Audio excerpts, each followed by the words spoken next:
Короче, вчера я покрасила волосы в красный цвет. Ну, прихожу я, значит, сегодня в школу. Классуха на меня смотрит и хлопает глазами. И говорит: ты что волосы покрасила? Завтра же последний звонок! Я ей отвечаю: вот именно, что завтра последний звонок, а после последнего звонка начинаются каникулы.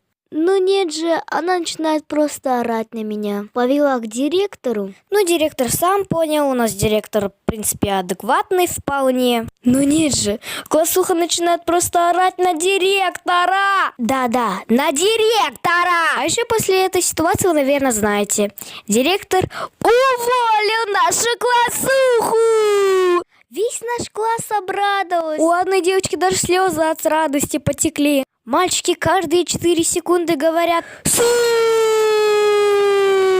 Вы даже не представляете, наконец